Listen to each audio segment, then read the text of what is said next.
Salut les barbus, je suis Pipou de la chaîne Barbu Game, votre chaîne de présentation de règles, unboxing et tuto peinture dans l'univers de la figurine. Je vous retrouve aujourd'hui pour vous parler à nouveau de Marvel Crisis Protocol, et plus spécifiquement d'un mode de jeu que j'affectionne particulièrement, que sont les Ultimate Encounters ou les affrontements ultimes.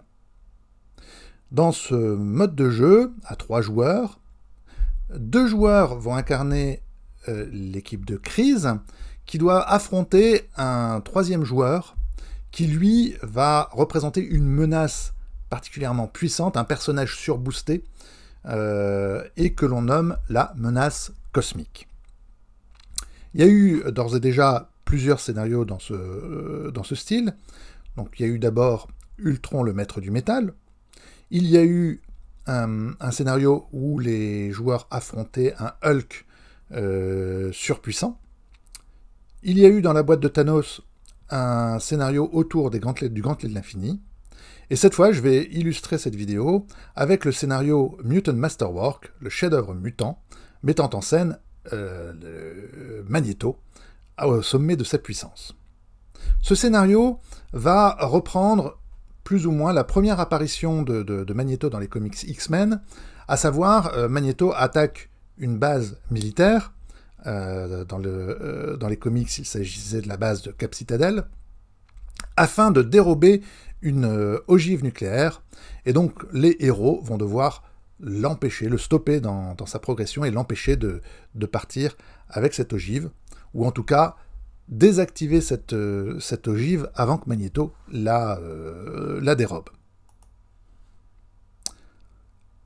Dans un affrontement ultime, donc les joueurs de l'équipe de crise, les 2 joueurs alliés, vont constituer leur escouade de manière classique, avec un certain nombre de points qui est déterminé par le scénario.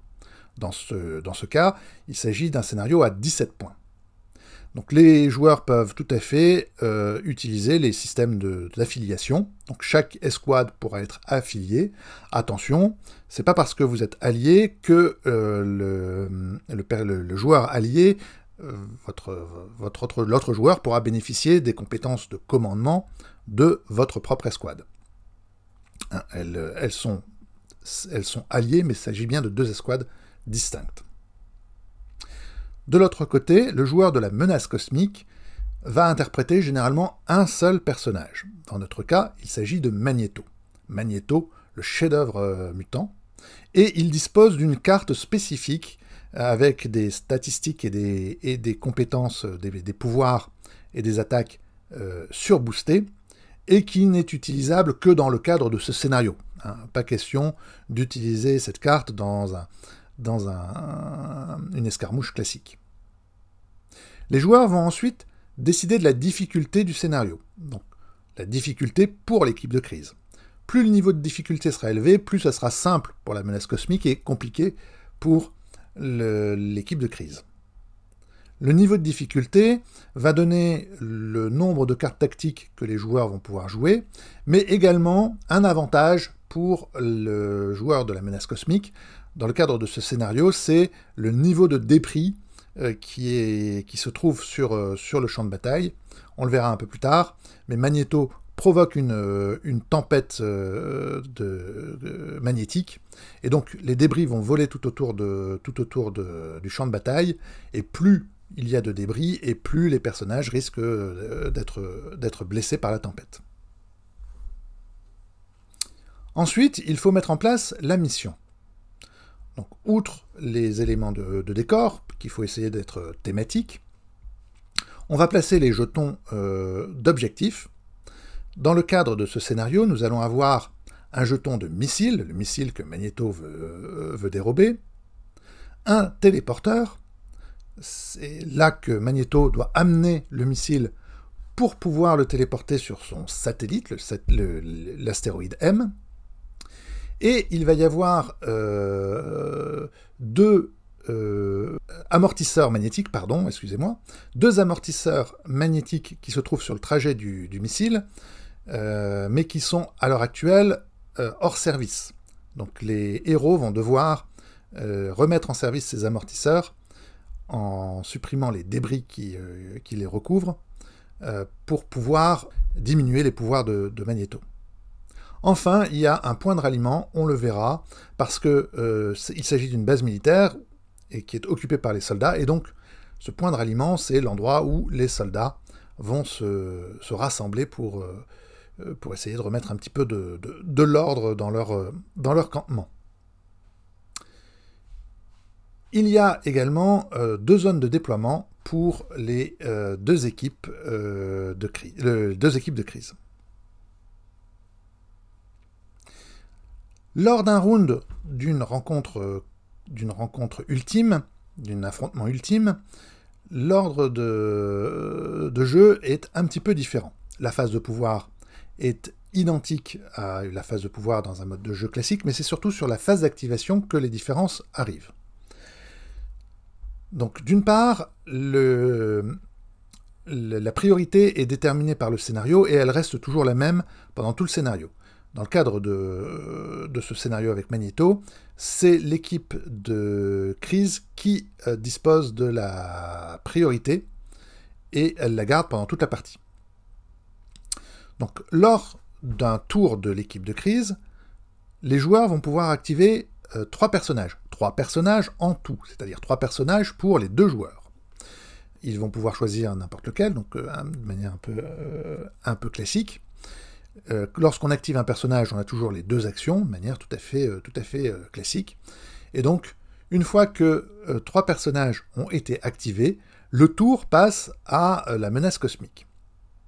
Lors de son tour, la menace cosmique va pouvoir activer son personnage, et une fois que c'est fait, plutôt que de lui mettre un jeton d'activation à côté de son personnage, on va poser ce jeton d'activation sur le compteur de l'affrontement. Donc il s'agit d'un tableau de bord dans lequel il y a différents compteurs, et entre autres, les jetons d'activation sont placés sur le compteur, et lors de son prochain tour, la menace cosmique va pouvoir activer à nouveau son personnage, et il va pouvoir être activé jusqu'à 3 fois au cours d'un round. Une fois que le personnage de la menace cosmique a été activé 3 fois, le round prend fin. Même si l'équipe de crise n'a pas activé tous ses personnages. Donc il se peut très bien qu'au cours d'un round, un personnage n'ait pas été activé s'il y en a plus de 9 en tout dans l'équipe de crise. On passe alors à la phase de nettoyage qui, là aussi, est assez classique par rapport à la phase de nettoyage d'un affrontement standard, si ce n'est qu'on ne compte pas le nombre de rounds, puisqu'il y a d'autres, en fonction du scénario, il y a d'autres critères qui vont entrer en compte. À la fin de chaque round, Magneto va pouvoir déplacer, grâce à son pouvoir magnétique, le missile nucléaire, et il le déplace d'une portée 3 par rapport à sa position actuelle. Donc le missile va avancer d'une portée 3 à la fin de chaque round. Le missile dispose d'un bouclier magnétique qui a été créé par Magneto, de sorte que les personnages de l'équipe de crise ne peuvent pas y toucher tant que ce bouclier est en place. Bien entendu, les personnages vont pouvoir attaquer Magneto, et à chaque fois que Magneto est hébété, on ne va pas retourner sa carte, on va juste placer un jeton d'épuisement sur le tableau de bord de la partie, et quand Magneto aura 3 jetons d'épuisement, donc ça veut dire qu'il aura été hébété 3 fois, dans ce cas-là, le bouclier du missile nucléaire va tomber, et donc les joueurs vont pouvoir tenter de le désactiver. C'est tout l'objectif du jeu, désactiver ce missile avant que Magneto ait rempli sa mission, puisque, encore une fois, vous ne pouvez pas tuer Magneto, puisque à chaque fois qu'il est hébété, il reçoit un jeton d'épuisement, mais il n'est pour autant pas retiré de la partie. Il ne passe pas jamais sur sa face blessée, et il ne sera jamais KO.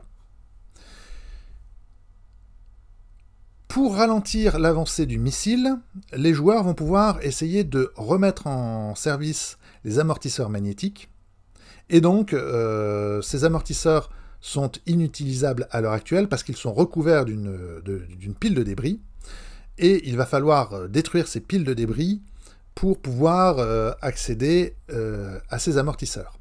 Auquel cas, le Magneto ne pourra plus déplacer le missile à proximité de ces amortisseurs, et donc il devra faire un détour pour atteindre le téléporteur. Donc, en plus de ces éléments, je vous l'ai dit, autour des points de ralliement, on va avoir des soldats qui vont apparaître chaque round. Ces soldats peuvent avoir un intérêt à la fois pour l'équipe de crise et pour Magneto, puisque certains de ces soldats disposent de codes capables de désarmer le missile nucléaire. Et donc l'objectif pour l'équipe de crise va être de récupérer ces codes, de récupérer 2 de ces codes, et de venir les placer sur le missile une fois que celui-ci n'est plus protégé par le bouclier de Magneto. Donc, les joueurs vont devoir interagir avec les soldats, et le soldat, les jetons de soldats ont 2 faces, donc quand on interagit avec un soldat, on retourne le jeton pour savoir si il détient ou non un code. Bien entendu, pour empêcher ça, Magneto va pouvoir attaquer les soldats avant que les héros aient pu l'interroger, et donc éviter que celui-ci ne puisse leur révéler les codes de désactivation. Bien entendu, des soldats vont respawner à chaque round, donc même si Magneto a tué un soldat qui disposait du code secret, la partie n'est pas perdue pour autant, puisqu'il se peut qu'un nouveau soldat respawn avec un nouveau code. Enfin, et je vous le disais, Magneto a mis en place une tempête magnétique, et il y a tout un tas de débris métalliques, d'éclats de métal qui parcourent toute la zone, et qui peut potentiellement blesser les héros de l'équipe de crise. Donc, pour ce faire, sur le tableau de bord de la mission, nous avons un compteur de débris. À chaque fois qu'un objet va être détruit, un élément interactif, donc le compteur de débris va augmenter. Plus il augmente, et plus la tempête aura d'effet. Donc, au début, quand la tempête est relativement faible, c'est juste la visibilité qui est réduite, et donc les attaques à longue portée, les attaques à longue portée vont toutes bénéficier d'un couvert, donc tous les personnages qui sont attaqués à distance bénéficieront d'un couvert, en tout cas tous les personnages de l'équipe cosmique. Donc Magneto va disposer d'un couvert, puisque lui-même n'est pas gêné par ses propres débris. Et puis, plus la tempête va augmenter, plus on va avoir des perturbations de communication, ce qui fait que les cartes tactiques vont être plus difficiles à jouer, jusqu'à des potentiels impacts quand la tempête est à son maximum, et des dégâts que les joueurs vont pouvoir subir à chaque tour, si la tempête est vraiment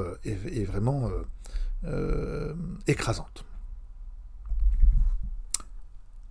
La partie se termine de 2 façons. Donc, soit il s'agit d'un désastre évité, si l'équipe de crise a réussi à apporter les 2 codes de désactivation sur le missile nucléaire, que celui-ci est désarmé et donc inutile pour Magneto. L'équipe de crise a remporté la partie. De son côté, Magneto gagne s'il y a une évasion réussie, si à n'importe quel moment, le missile nucléaire a réussi à atteindre le téléporteur. La partie est immédiatement terminée et Magneto remporte la partie. Voilà, donc les règles globales de ce type de cet affrontement et la façon dont se déroule une partie. Donc je vous ai dit, j'aime beaucoup ce mode de jeu, même si Je l'ai malheureusement pas assez pratiqué à mon goût. Je l'aime beaucoup parce que vraiment, on a vraiment l'ambiance apocalyptique d'une équipe face à une menace qui semble totalement inarrêtable et où il va falloir faire preuve d'imagination et de subtilité face à un gros bourrin qui va être capable de vous balayer d'une simple pichenette. Voilà. Si cette vidéo vous a plu, n'hésitez pas à me laisser un pouce en l'air. Laissez-moi vos commentaires, hein, c'est toujours plaisir qu'ils soient positifs ou qu'ils soient aussi des axes d'amélioration. C'est toujours bon à prendre. Si vous n'avez pas déjà fait, abonnez-vous à cette chaîne pour être prévenu des nouveautés. N'oubliez pas de cocher la cloche. Et puis, d'ici la prochaine vidéo, jouez bien et à très bientôt les barbus.